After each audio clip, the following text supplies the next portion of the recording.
Good morning, good afternoon, and good evening, and welcome back to the channel. Today I want to talk about Amazing Fantasy 1000. So this was released, I want to say sort of July last year, and I didn't rush around to reading it because I was dubious about it. To be honest, there was a lot of Spider-Man stuff that came out last year. There's not been that many good Spider-Man comics in the last 5 or so years. So I was dubious about this one. And you know what?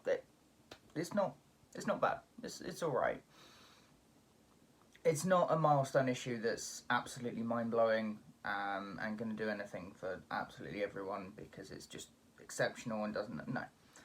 No, it's it's a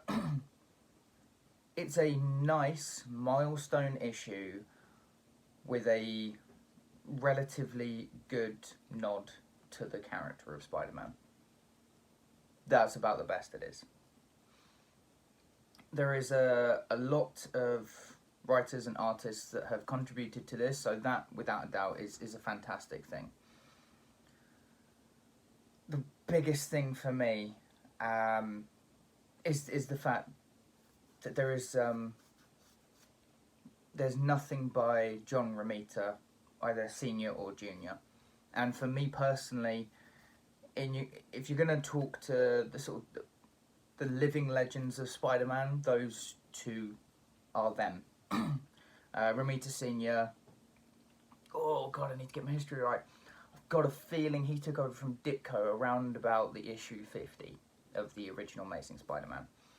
And Junior, I don't know if he's ever actually done any of the Amazing Spider-Man run, but he's done quite a few like spin-off limited series and things. So for me, those two names are sort of well renowned for the Spider-Man character.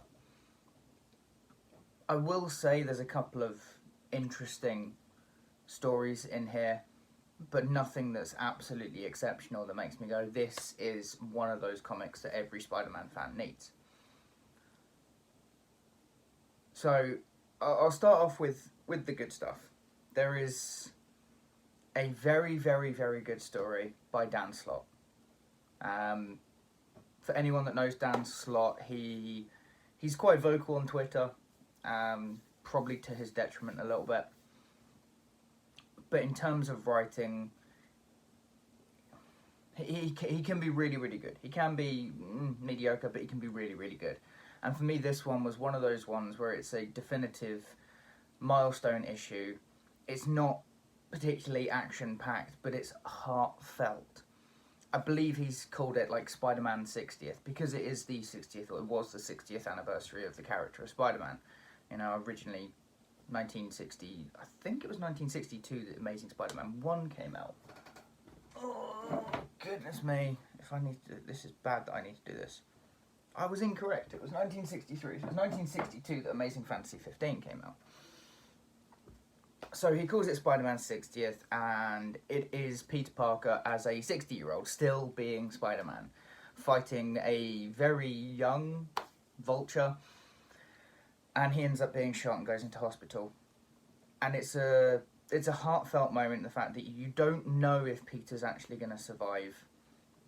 The whole of New York, it seems, are rallying behind him, and it's probably the most emotional story in the whole of the issue. So I have to commend it. It is good from that aspect. I do think the best artwork does actually come from it's Terry and his wife. I can't remember his wife's name. God, I'm so bad. Terry and Rachel Dodson.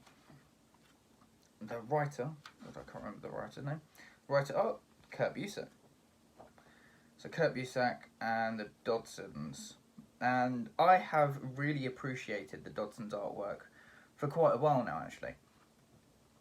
I only found out about them, really, from Adventure Man, when that was first released a couple of years ago. And I saw the artwork of that and I thought, this is phenomenal, it really is. But this is the kind of artwork that the Dodsons do, and it's so incredibly clean. It's just phenomenal. It really is. I will say, I think they tried to do something with that issue that was maybe a bit more sort of emotional than it needed to be. It didn't resonate with me. It's now I've not actually read a full copy of Amazing Fantasy 15. I've got reprints of Amazing Fantasy 15 that are just the Spider-Man parts, because that is, as everyone knows, like the first appearance of Spider-Man, that's all everyone's really interested in. But there was a tale that was told in that. I think it was called something along the lines of the man in the mummy's tomb, or something along that lines. And it's about a man who gets transported from present day 1960s, back to ancient Egypt.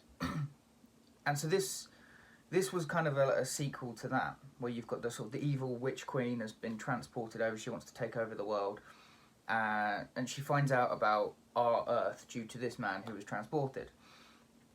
So it was an interesting way to actually bring those two stories from Amazing Fantasy 15 to one. You know, you've got the Spider-Man debut, and then you've got this random one-off story that's the man in the mummy tomb. So it was a really interesting thing, but I don't think it hit home for me personally. Like I said, I've not read Amazing Fantasy 15 all the way through. So for me, I didn't really know of the backstory or anything. I just know Spider-Man. So it didn't hit home as hard as I think they meant it to. I do appreciate the effort, and I do think the artwork is fantastic. But I think Herb Busiek might have just slightly missed with that one. But yeah, I mean, overall, it's a good enough book. It's not something that I would say that is a definitive issue in the Spider-Man series. It's not something that I think any collector absolutely needs a copy of. Even I'm looking at it going, do I really need it? Not really. So it's interesting to see the stories. There's a couple of interesting ones in there. There's one definitely good one from Dan Slott, but other than that, it's just kind of mediocre, unfortunately. And for a milestone issue of 1000, that is a little bit of a shame. But other than that, yeah, that's my thoughts on Amazing Fantasy 1000. If you guys have read this milestone issue, please let me know what you think about it down in the comments below. Don't forget to like, share, and subscribe, because it really does help me out. And I'll see you all in the next video.